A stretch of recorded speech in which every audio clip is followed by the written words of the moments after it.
So welcome students, welcome to Arith. Today we'll learn graphical study of motion. The first graph is our displacement time graph. Now let the x-axis represents time and the y-axis represents displacement or position.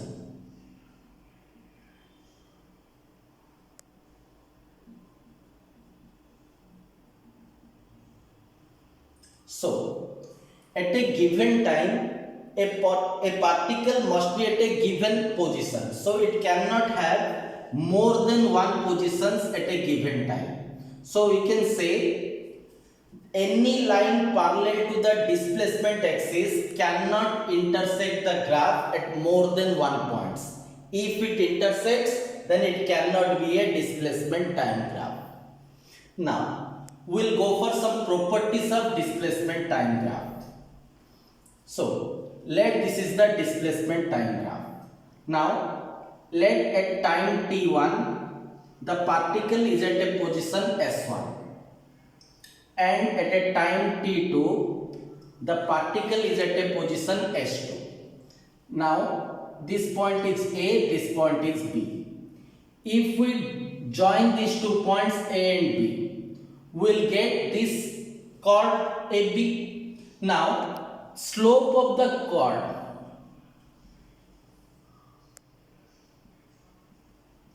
we can write it as, if this angle is theta, this angle will also be theta.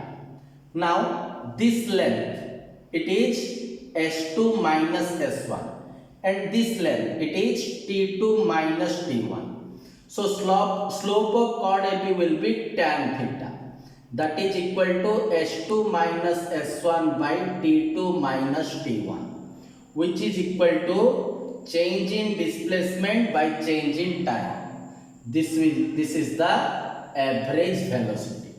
So, we can say slope of the chord to the displacement time graph represents average velocity. Now, similarly,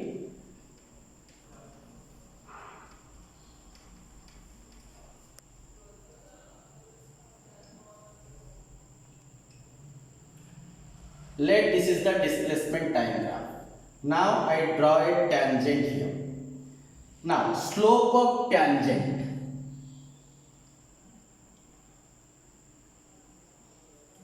equal to tan theta. It is equal to ds by dt, which is v.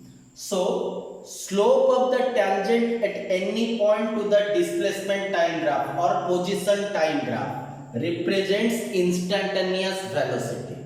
So, we can say slope of chord to the position time graph or displacement time graph represents average velocity. Slope of tangent at any point to the displacement time graph represents the instantaneous velocity at that time. So, from displacement time graph or position time graph, we can find average velocity as well as instantaneous velocity. Now, we'll learn some restrictions on the displacement time graph.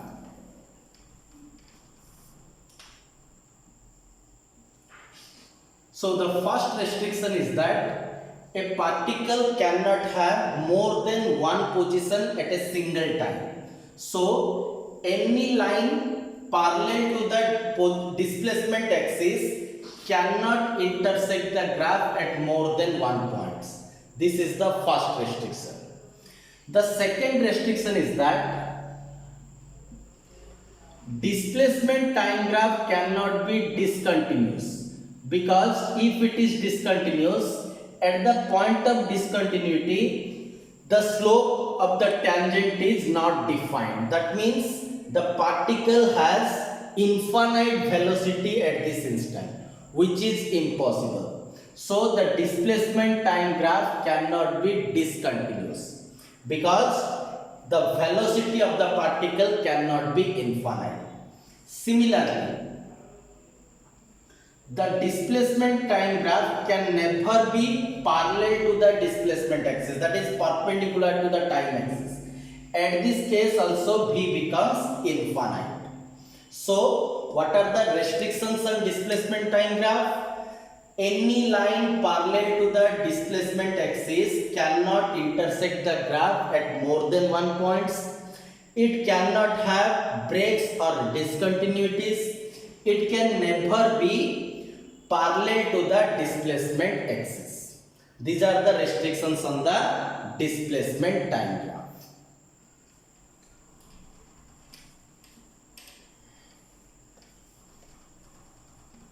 Now the second graph is our distance time graph. Now instead of displacement, let us take the distance, or that is called the total path length versus time. Now it has all the properties of displacement time graph, but there are other restrictions on the distance or path length. First thing, distance can never be negative. So if the graph is like this, in this region the distance becomes negative, so it cannot be a distance time graph. It can be a displacement time graph, but it cannot be a distance time graph. Now the second thing is, if the graph is like this, now we all know that distance can never decrease with time. अगर time में forward जाएंगे तो distance हमेशा बढ़ेगा, ये कभी कम नहीं हो सकता.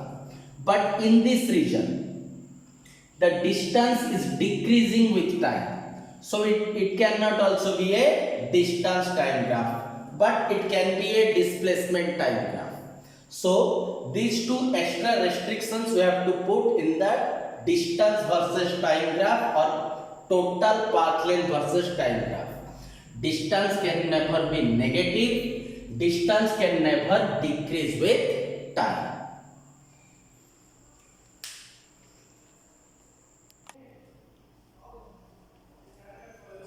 Now we'll go for displacement time graph in some special cases. Displacement time graph.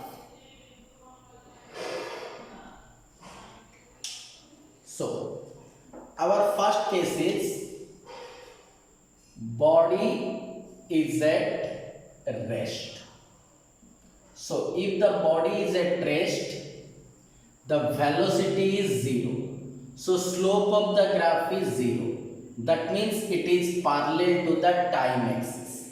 If the body is at rest, displacement remains constant. So the graph is parallel to the time axis. At this case, slope of this line is 0. That implies its velocity is 0. Now, the second case, body is moving at constant velocity.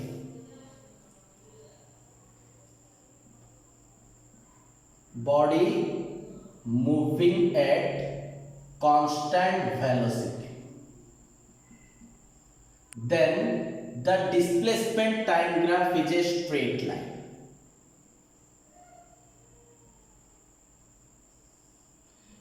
Here V is positive and the equation S is equal to Vt. Now, if the particle has an initial displacement S0, then the graph is like this. At this case, S equal to S0 plus Vt. Now, if the velocity is negative and the particle starts from origin, the graph is like this. Here the equation is S equal to minus Vt. Now, if it is at a position, initially at a position S0, then the graph is like this, S equal to S0 minus Vt. So, if the body moves with a constant velocity, the displacement time graph is a straight line. Its slope represents velocity. If the slope is positive, then velocity is positive in these two cases. If the slope is negative, the velocity is negative.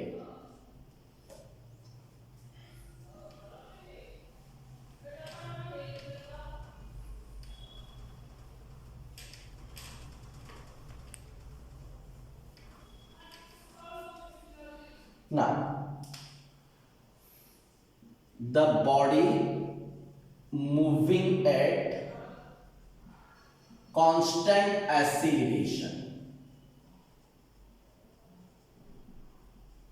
then the displacement time graph is a parabola.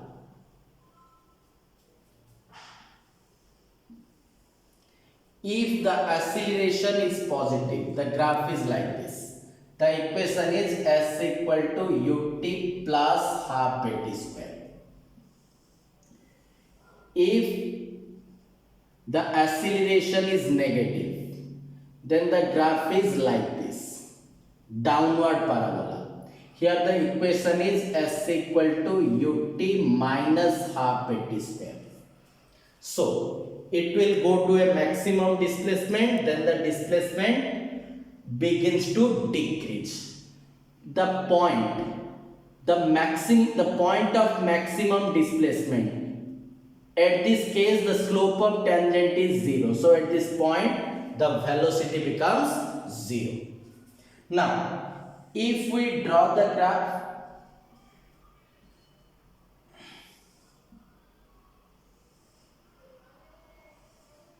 now this is the displacement time graph. If it is a straight line, then v equal to constant. So for here a is 0.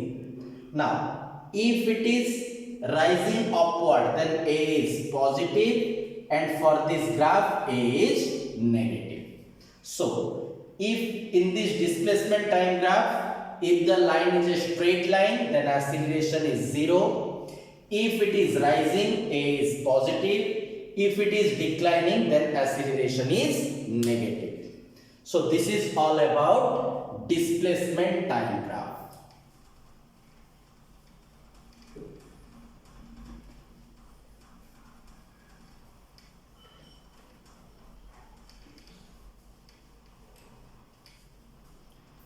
Then we will go for velocity time graph.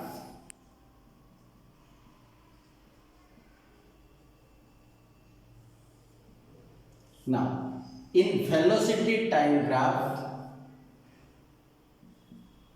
so this is the graph. This is a point A, here time is t1, here is and speed is or velocity is v1. At this point time is t2 and velocity is v2. Now, if we draw the chord, now slope of the chord will be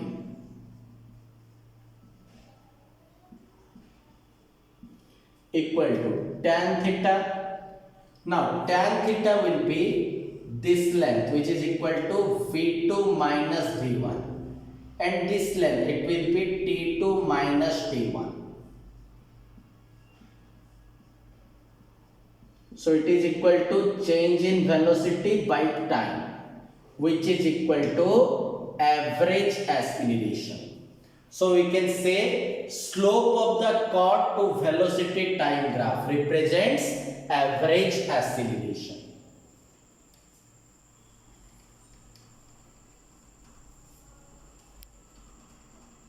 Now, this is the velocity time graph. If we draw a tangent here, now slope of the tangent, it is equal to tan theta, which is equal to dv by dt. But dv by dt represents instantaneous acceleration. So slope of the tangent to the velocity time graph represents instantaneous acceleration at that time. Now, if we have drawn the tangent here, then it will represent the acceleration at this instant. For this instant, we have to draw the tangent here. So slope of chord represents average acceleration between the time interval, and slope of tangent represents instantaneous acceleration at that point.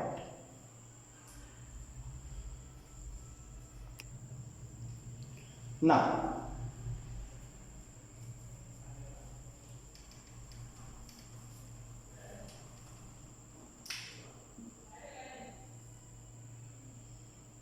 this is the velocity time graph. Let this time is t1, this time is t2.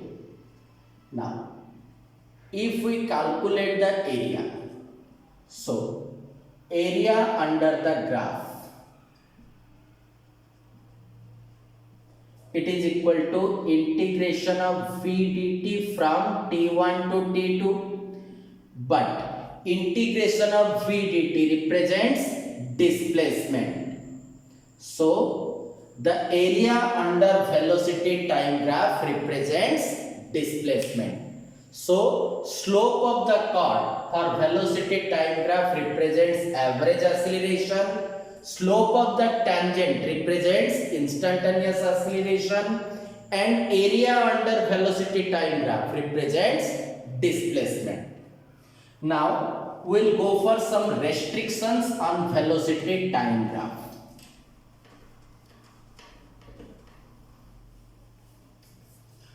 So a particle cannot have more than one velocities at a given time.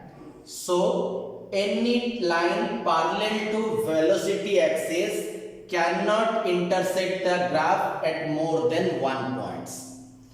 The second thing is that the velocity time graph cannot be discontinuous. If it is so, then at the point of discontinuity we cannot define the slope of tangent. That means acceleration is undefined, which is impossible. So it cannot be a velocity time graph. The third thing, at any case velocity time graph cannot be parallel to the velocity axis. At this case acceleration becomes infinite. So a particle cannot have infinite acceleration. So any line cannot intersect any line parallel to the velocity axis cannot intersect the graph at more than one points. The graph cannot have any discontinuities, and the graph cannot be parallel to the velocity axis. Now, if instead of velocity we have to take in the speed time graph, then we have to remember that speed can never be negative. So speed time graph, here we cannot have a negative speed. This is undefined, but it can be a velocity time graph. Now we'll go for some cases.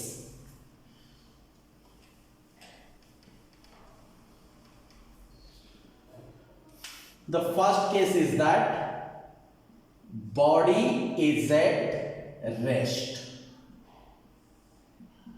Now if the body is at rest, v equal to 0.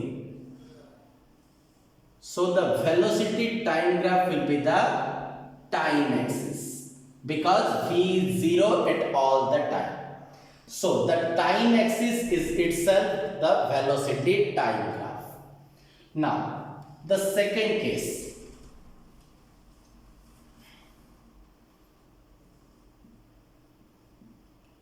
body moving with constant velocity. Now v is constant, so the velocity time graph is parallel to the time axis. Here v is constant, so acceleration is 0. So for a body moving with constant velocity, the velocity time graph is parallel to the time axis, and this area, it represents the displacement in the given time.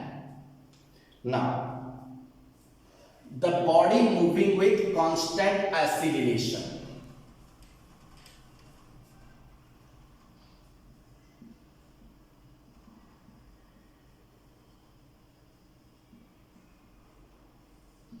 So here we have first, if the body has 0 initial velocity, then the equation is v equal to 80. This graph represents body moving with constant acceleration with 0 initial velocity.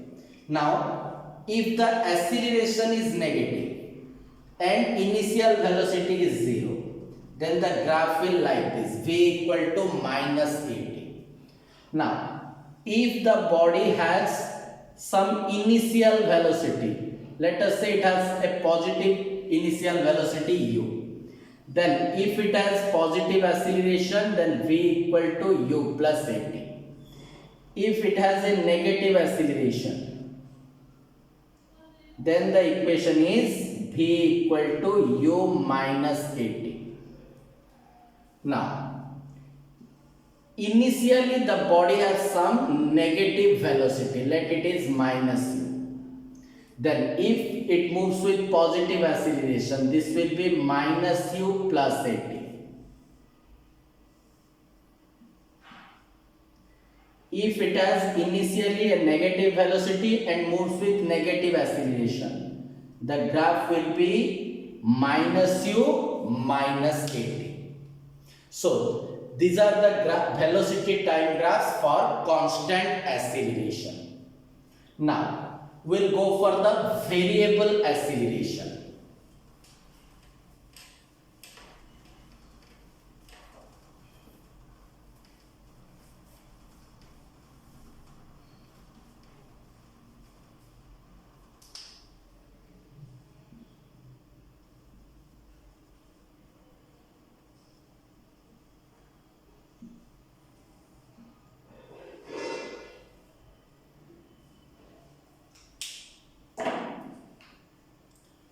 Now, this is the velocity time graph. If the acceleration is constant, then the graph is a straight line. If acceleration is increasing, then the graph is rising. If acceleration is decreasing, then it is like this. So, straight line represents constant acceleration here. If the line is upward, then it is increasing acceleration. If downward, this is decreasing acceleration. Now, the last one, we'll go for acceleration time graph.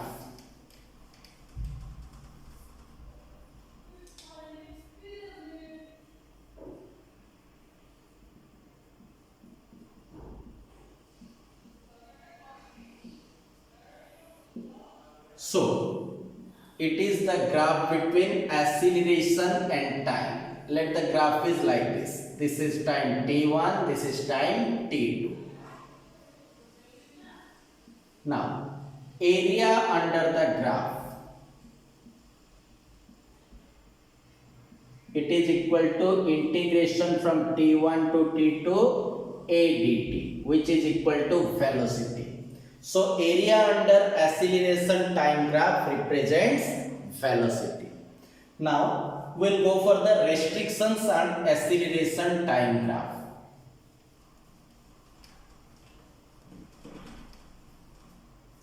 Now, like the previous two cases, any line parallel to the acceleration axis cannot intersect the graph at more than 1 point.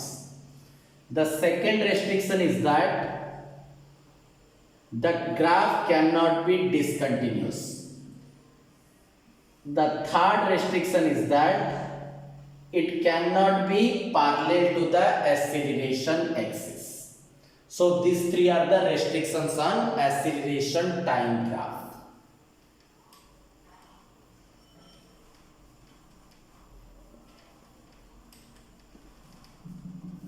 Now, if the body is at rest or moving at constant velocity, at this case acceleration is 0. So the acceleration time graph, it is the time axis only. This axis is the acceleration time graph. Now,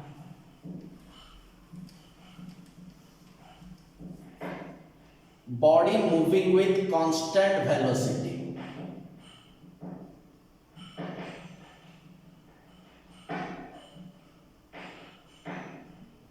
At this case, acceleration is constant. So the graph is like this.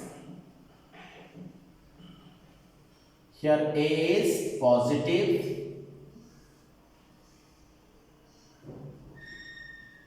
here A is negative. So this is the basic fundamentals of graphical study of motion. So go through this and go through the problems given in the link. Thank you.